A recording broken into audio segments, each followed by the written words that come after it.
121 అధ్యాయం 7వ వచనాన్ని మనం తీసుకుందాం. ఏ అపాయం రాకుండా యెహోవా నిన్ను కాపాడును, ఆయన నీ ప్రాణమును కాపాడును. ఏ మాసం వాగ్దానం. హల్లెలూయా. ప్రార్థన చేసుకుందాం. మహాపరిశుద్ధుడు అయిన తండ్రి, మీ వందనాలు ప్రార్థించి వేడుకుంటున్నామయ్యా. ఆమేన్. హల్లెలూయా. ఈ మాసంలో కూడా మరి ప్రభు సమూహంలో ప్రార్థన చేస్తూ అడుగుతూ ఉన్నప్పుడు ఆయన మన సన్నిధానానికి ఈ వాక్యాన్ని వింటున్న ప్రతి ఒక్క బిడ్డలకు కూడా సరే దేవుడు ఈ మాసంలో మనకిచ్చిన వాగ్దానము 121 కీర్తనలో 7వ వచనాన్ని మనం చదువుకుందాం. అందులో చెప్పబడుతూ ఉన్నది, கர்த்தர் உன்னை எல்லா தீங்குக்கும், తెలుగులో అంటున్నామా, ఏ అపాయము రాకుండా అని చెప్పి తెలుగులో ఉన్నది. అదే తమిళ్లో చూసుకున్నట్లయితే కర్తర్ ఉన్నై எல்லா தீங்குக்கும். హల్లెలూయా. ప్రతి ఒక్క కీడుకి తెలుగులో ఏమన్నా, ఏ అపాయము రాకుండా అని ఉన్నది. యెహోవా నిన్ను కాపాడును అని ఉన్నది. ఆయన నీ ప్రాణమును కాపాడును. హల్లెలూయా.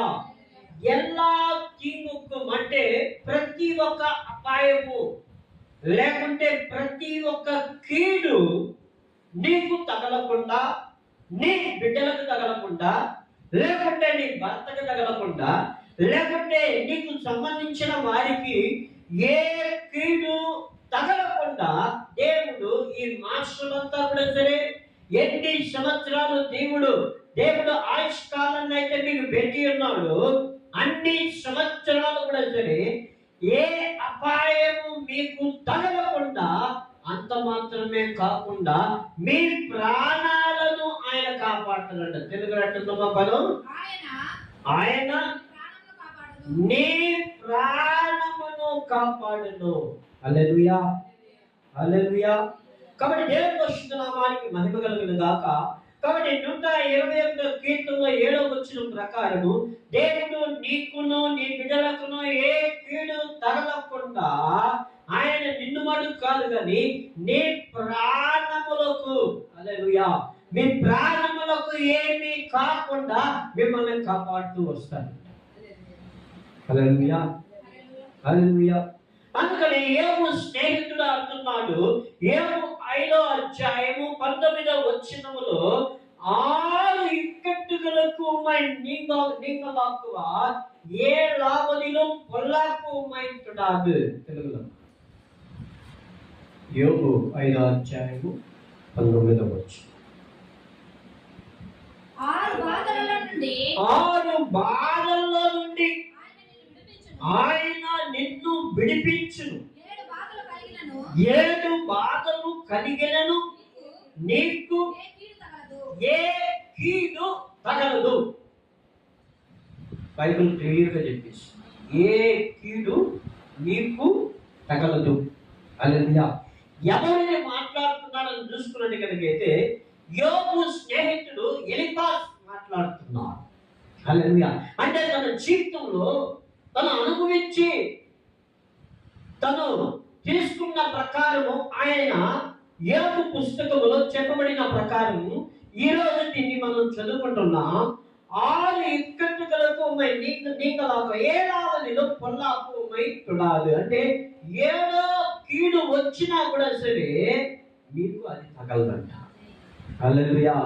బైబిల్లో దీన్ని క్లియర్ గా చెప్పలేదు కానీ యోబు యొక్క స్నేహితుడు అయితే బైబిల్లో కొన్ని విధానాలు ఉన్నాయి. 7 విధమైన శ్రమలు ఏంది, 7 విధమైన శ్రమలు, ఎలాంటి శ్రమలు భూలోకములో వస్తూ ఉన్నాయి, భూలోకములో మనుషులకు కలుగుతూ ఉన్నాయి. అయితే మనుషులకి కలుగుతున్నవి, భూలోకములో పైకి లేస్తున్నవి మనుషులకి తగలకుండా దేవుడు కాపాడుతూ వస్తాడు.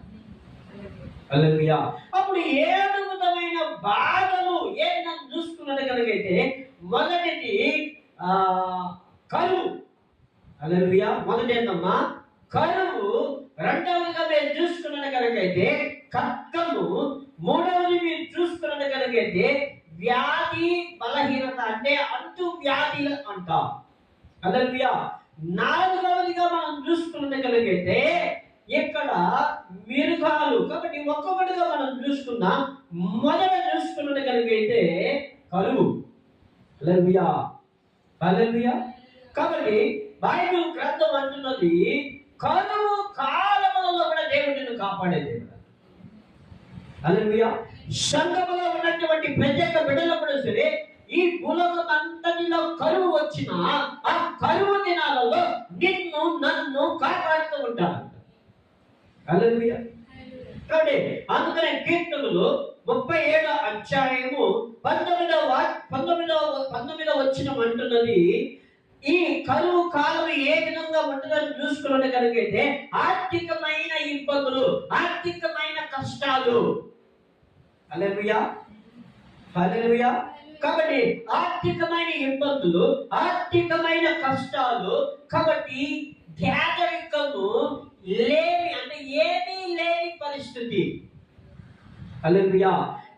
ఇలాంటి బాధ నీకు, నీ బిడ్డలకి, శబ్దానికి తగలకుండా దేవుడు కాపాడతాడు.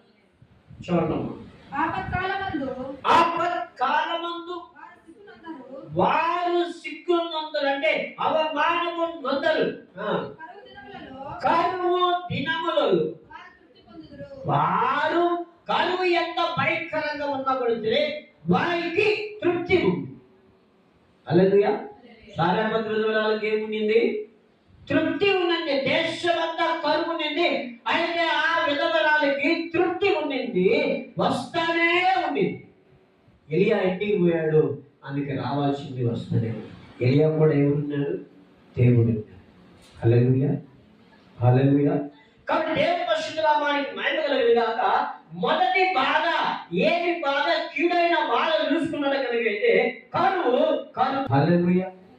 రెండవ చూసుకున్నది కనుకైతే ఖడ్గము. ఖడ్గమని చూసుకున్నది కనుకైతే మరణము. హల్లెలూయా. మరణము నీ మీదకి రానే రాదు, నీ బిడ్డల మీదకి రాదు, నీకు చెందిన వారి మీద రాదు. సంఘములో ఉండే ప్రత్యేక బిడ్డలు సరే మరణము శ్రమలించదు. హల్లెలూయా. ఆయుష్ కాలం పూర్తయిన తర్వాతనే మరణం. హల్లెలూయా. ఇంకోటి, దేవుడి చిత్తం మనం భూలోకంలో నెరవేర్చిన తర్వాతనే పైకి వెళ్ళిపోయాస్తాం. మనకు పని లేదు. ఆయన చిత్తం నెరవేర్చామంటే ఆయుష్ కాలం అంతా మొదలుకొని పైకి వెళ్ళిపోవచ్చు, ఆయన దగ్గరికి పోయి చేరిపోవాల్సింది. హల్లెలూయా, హల్లెలూయా. ఖడ్గము నిన్ను ఏమి చేయదంట. మరణము నిన్ను ఏమి చేయదంటే, మరణం మనం చూసుకున్నట్లయితే ఒకవేళ దేశంలో కొన్ని యుద్ధాలు రావచ్చు. హల్లెలూయా. ఈ యుద్ధాల వల్ల మనకి ఏమీ తగలవు. దేవుని బిడ్డలకి ఏమీ తగలవు. కొన్ని దేశాల్లో మనం యుద్ధాలు చూస్తూ ఉన్నాం, ఇప్పటికీ జరుగుతూనే ఉన్నాయి. హల్లెలూయా. కాబట్టి ఇలాంటి యుద్ధాలు సంభవించిన మన శరీరానికి హాని కలిగించకుండా దేవుడు కాపాడుతూ వస్తారు. రెండవదిగా గుర్తుపెట్టుకోండి. మూడవదిగా చూసుకున్నది కనుకైతే పెస్టిలెన్స్, అంటే తొట్టు వ్యాధి. హల్లెలూయా. కాబట్టి రెండవది కూడా సరే బైబిల్ పూర్వకంగా నేను చెప్పాలనుకుంటున్నాను. ఖడ్గమని చెప్పాను. కీర్తనలు 144వ అధ్యాయము 10వ వచనంలో చూసుకున్నది కనుకైతే అవన్నీ పట్ట ఎత్తుకు తప్పు విక్కిరా. తెలుగులో చూడమ్మా. నీవు రాజులకు విజయం దయచేయవాడు, దుష్టుల ఖడ్గము నుండి నీవు నీ సేవకుడైన దావీదును తప్పించువాడవు. హల్లెలూయా. ఖడ్గము నుండి తప్పించువాడు, ఖడ్గము ద్వారాగా. హల్లెలూయా. ఒకవేళ మరణము వచ్చినట్టు కనుకైతే ఖడ్గాల ద్వారా వచ్చే మరణాలు, ఏ విధమైన మరణాలు, యాక్సిడెంట్ అయి ఉండొచ్చు, లేకుంటే ఈ కాలంలో జరిగే పరిమితంలో ఉండే ఖడ్గము ద్వారా వచ్చే, అలాగే అంటే మెటీరియల్ ద్వారా వచ్చే మరణాన్ని దేవుడు కాచి కాపాడు. ఆ కీడు మనకు తగలకుండా కాచి కాపాడే దేవుడు. హల్లెలూయా, హల్లెలూయా. మూడవగా చూసుకున్న కనుకైతే ఏ అంటు వ్యాధి రాకుండా కాపాడే దేవుడు. ఏ వ్యాధి బలహీనత కంటే గతించిన కాలంలో మనం చూస్తున్నాం, కరోనా తగలకుండా దేవుడు మనల్ని కాపాడు. కరోనా సంఘంలో ఉండే బిడ్డలకి రాకుండా ఒకవేళ వచ్చిన ఆయన తప్పించున్నా గతంలో లైట్గా వచ్చింది ఆయన తప్పించి కాపాడాడు. హల్లెలూయా. అయితే కరోనా పక్కలోనే మేము ఉన్నాం, మాకేం కాదు. హల్లెలూయా. కాబట్టి దేవుని పరిశుద్ధనామానికి మహిమ కలుగును గాక. అంటే విశ్వాసాన్ని ఎంతకంటే మనం పెంచుకుంటా ఉంటామో అంతకంతగా ఏ కీడు తగలకుండా ఉంటుంది. మూడవదిగా అంటు వ్యాధులు మనకి తగలకుండా దేవుడు కాపాడుతూనే ఉంటాడంట. 1వ అధ్యాయము 3వ వచనం నుంచి 6వ వచనం దాకా మనం చదువుకుందాం. కీర్తనలు 91 3వ అధ్యాయం 91 3వ వచనం. వేటగాని ఉరిలో ఆయన నిన్ను విడిపించును, తెగులు రాకుండా రక్షించును. చాలా తెగులు రాకుండా నిన్ను రక్షించును. ఏ తెగులు నీ ఇంట్లోకి వచ్చేదానికి వీల్లేదు, నీ బిడ్డల మీదకి వచ్చేదానికి వీల్లేదు, సంఘం మీదకి వచ్చేదానికి వీల్లేదు, సంఘ బిడ్డల మీదకి వచ్చేదానికి వీల్లేదు, హాస్పిటల్ మీదకి వచ్చేదానికి వీల్లేదు. దేవుడు క్లియర్గా చెప్పేసి. హల్లెలూయా. హల్లెలూయా. కాబట్టి దేవుని పరిశుద్ధ నామానికి మహిమ కలుగును గాక. ఏ అంటు వ్యాధులు మనకి రావు. హల్లెలూయా. కాబట్టి 4వదిగా చూసుకున్నది కనుకైతే అమ్మా చాలు చాలు. అలాగే ఆయన ఎలాంటి దేవుడమ్మా, రెక్కల కింద కనిపెట్టుకుని మనం కాపాడుతున్నాం. మనకి ఏం కావాలి? రెవల్యూషన్ నాలెడ్జ్ కావాలి, ప్రత్యక్ష జ్ఞానం కావాలి. నేను ఎక్కడున్నాను? నేను ఎక్కడ కింద ఉన్నా? మనం ఎక్కడున్నాం? ఆయన ఎక్కడ కింద ఉన్నాం. హల్లెలూయా. ఆయన నమ్ముకున్న బిడ్డలు ఆయన ఎక్కడ కింద ఉన్నాం. హల్లెలూయా. ప్రతి ఒక్కరు మనము ఆయన రెక్కల కింద ఉన్నాం కనుక అంటు వ్యాధి మనకు తగలదు. 4వదిగా మృగాల ద్వారా, ఎందుకంటే ఆ కాలంలో మృగాలు ఉన్నాయి, మనుషులు వచ్చి తిరిగిపోతున్నాయి. ఇప్పుడు కూడా జరుగుతూనే ఉన్నాయి. కొన్ని ఇండియాలో కూడా నేను పడుతూ ఉన్నా, పులి వచ్చి మనిషిని తినింది, మనిషిని కొరికింది అని చెప్పి. హల్లెలూయా. కొన్ని తమిళనాడులో కూడా కొన్ని అడవి ప్రాంతాలలో అక్కడ పక్కన ఇల్లు ఉంటే చెంపు వచ్చిపోయింది అని చెప్తూ ఉన్నాను. హల్లెలూయా. లేకుంటే నక్కలు వచ్చిపోయి, నక్కలు 10 నక్కలు ఉంటే ఒక మనిషిని బెదరగొడతాయి. హల్లెలూయా. అలాంటి మనల్ని కరవకుండా దేవుడు కాపాడతాడు. హల్లెలూయా. హల్లెలూయా. చూడండి, కీర్తనలు 91వ అధ్యాయము 13వ వచనాన్ని నీవు సింహములను నాగు పాములను తొక్కెను, కొదమ సింహములను భుజంగములను ఆనగా తొక్కెనవు. హల్లెలూయా. వాటి అన్ని స్వభావాలన్నీ కూడా సరే, వాటి వైభవం అన్నిటినీ ఎక్కి నువ్వు తొక్కతావు. హల్లెలూయా. కాబట్టి సింసోన్ ఏం చేశాడు? సింహాన్ని చంపాడు. హల్లెలూయా. కాబట్టి దేవుని పరిశుద్ధ నామానికి మహిమ కలుగును గాక. ఆ ప్రకారమే పాము మీద కూడా అంతటి పవర్ని నీకు నాకు ఇచ్చి ఏ కీడు తగలకుండా దేవుడు కాపాడుతూ వస్తాడు. అపోస్తలుడైన పౌలుని పాము కలిసింది, ఏమైంది? విషయం కూడా ఎక్కల, ఉరియన్ పాము. హల్లెలూయా. కాబట్టి ఇంగ్లీష్లో దాంట్లో కింగ్ కోబ్రా అంటారు. కాబట్టి దేవుని పరిశుద్ధ నామానికి మహిమ కలుగును గాక. కింగ్ కోబ్రా కలిసి వెంట విశ్వకేస్తుంది, లేదు. అలాంటి పాము కరిచిన అపరిశుడైన పాముకి ఏమి కారణం ఏంటంటే, ఏ కీడు, ఈ 7 కీడులు వచ్చినా ఏది తగలకుండా నేను కాపాడుతాను. హల్లెలూయా. హల్లెలూయా. 5వదిగా నేను చూసుకున్నది కనుకైతే వరచ్చి. హల్లెలూయా. వరచ్చి ఎందుకు వస్తుంది? కొన్నిసార్లు ఇయర్కై శీఘ్రగల, ఇయర్కై శీఘ్రగల అనేది తెలుగులో ఏంటమ్మా? ప్రకృతి సంబంధంగా వచ్చే నాశనం. హల్లెలూయా. ప్రకృతి సంబంధంగా వచ్చే నాశనం వల్ల భూమిలో పంటలు కూడా ఆగిపోతాయి. హల్లెలూయా. ఈ పంటలు కూడా పంటలు, కొన్ని స్థలాల్లో సునామీ వచ్చిపోయిన తర్వాత పంట ఉండదు. హల్లెలూయా. కాబట్టి దేవుని పరిశుద్ధ నామానికి మహిమ కలుగును గాక. కొన్ని స్థలాల్లో వర్షం కొనుక్కోతే ఆ పంటలు ఉండవు, వరక్ష అంటారు దాన్ని. భూమి అంతా ఎండిపోయి పగిలిపోయి ఉంటుంది, అక్కడ పంటలు.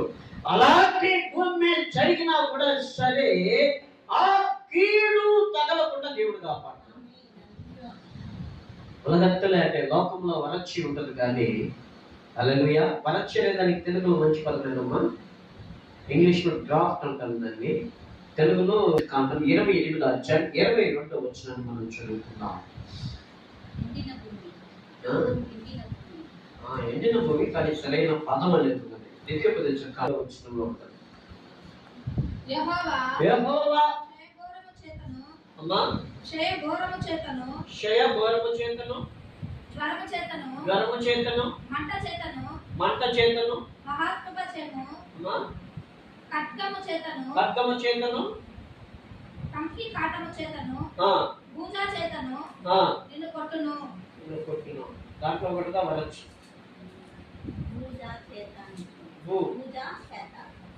అంటే భూమి మీద కలుగు కరువు. అది భూమి పంటలు, భూమి పండితే కదా మనం తినేది.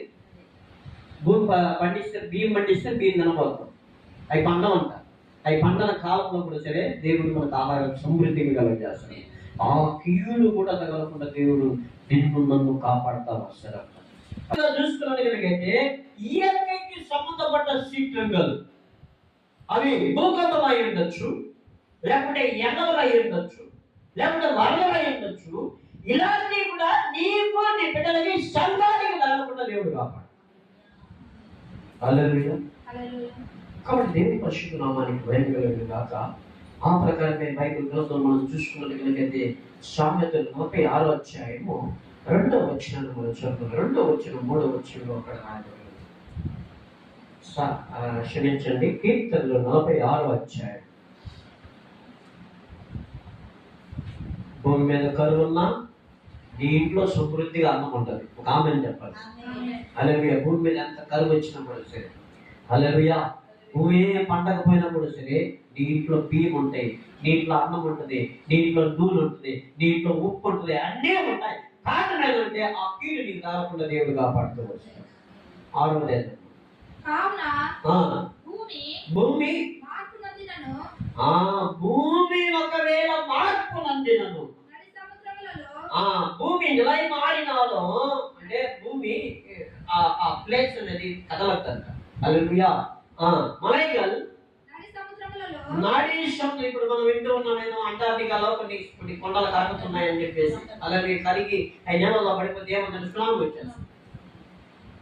ఈ విధమైన అపాయాలని కలిగినను, పర్వతములు మునిగినను వాటి చెప్తే సునామీ అప్పుడే చెప్పేసి బైబిల్లో దేవుడు సునామీ వచ్చినా కూడా సరే ఘోషించు నురుగు కట్టినను, ఆ పొంగునకు కట్టినను మనము భయపడు.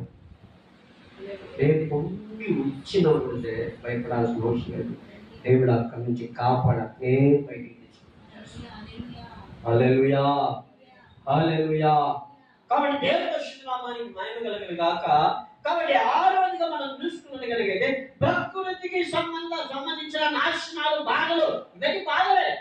ఇలాంటి వచ్చినప్పుడు మనకి బాధ కలుగుతూనే ఉంటుంది. ఇవన్నీ వచ్చినా వీటిల్లో నుంచి దేవుడు కాపాడి తప్పించి బయటికి తీసుకుని వస్తున్నాడు ఆయన బిడ్డలు. అదే ఆయన కాలం స్పెషాలిటీ. హల్లెలూయా. ఏ విధంగా చూసుకున్నట్లయితే ఏ నాలుక నీకు విరోధంగా మాట్లాడినా, ఏ నాలుక నీకు విరోధంగా శపించినా అవి కూడా నీకు తగలవాలి. హల్లెలూయా.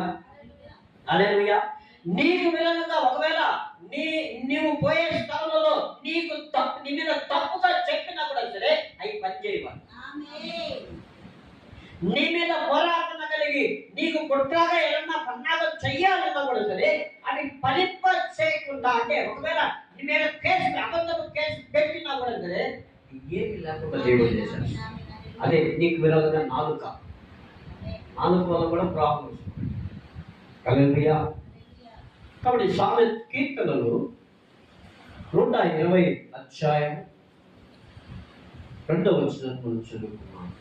యెహోవా అబద్ధమాడు పెదవుల నుండి మోసకరమైన నాలుక మాట్లాడి మోసం చేస్తుంటాను మనల్ని. అట్లాంటి మోసాలు మంచిదన్నాము. హల్లెలూయా. ఈ కపటమైన నాలుకల నుంచి దేవుడు మనం తప్పించి కాపాడ బయటికి తీసుకుంటాం. హల్లెలూయా. నా ప్రాణమును విడిపించును. హల్లెలూయా. దీంట్లో మన ప్రాణాన్ని దేవుడు కాపాడతాడు. ప్రతి ఒక్క సమస్య చూడండి, 7 సమస్యలు చూసుకున్నట్టు కనుకైతే 7 సమస్యలు కూడా ఆ మరణం అనేది లాస్ట్కి వచ్చేస్తుంది. అయితే ఈ మరణంలో నుంచి దేవుడు తప్పించి కాపాడి బయటికి తీసుకుని వచ్చే దేవుడు. హల్లెలూయా. హల్లెలూయా. దీనిలో నాలుగు ద్వారా కలిగే సమస్యలు చూడండి. స్లాండర్ అంటే నిన్ను గురించి తప్పుగా చెప్పడం. నీ పక్కనే ఉంటారు, నిన్ను గురించి తప్పుగా చెప్తారు. హల్లెలూయా. రెండోది చూసుకున్నట్లయితే గాసిప్ అంటే నీ గురించి వ్యర్థమైన మాటలు.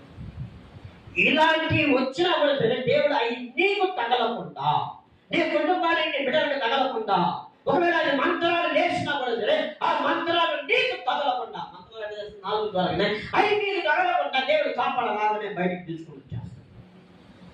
హల్లెలూయా. హల్లెలూయా.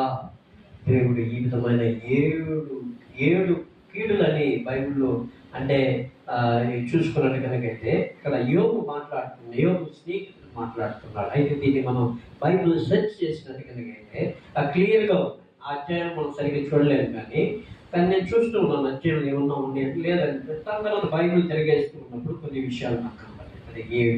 హల్లెలూయా. హల్లెలూయా. కాబట్టి 7 సమస్యలు నీకు నాకు సంఘానికి తగలకుండా దేవుడు కాపాడతానే వస్తుంది. ఈ మాసము బతికిన కాలం అంతా కూడా సరే ఆయన నీకు నాకు చేస్తా వస్తారు. దేవుడికి మనం దీవించిన కాక ప్రార్థన చేసుకుందాం.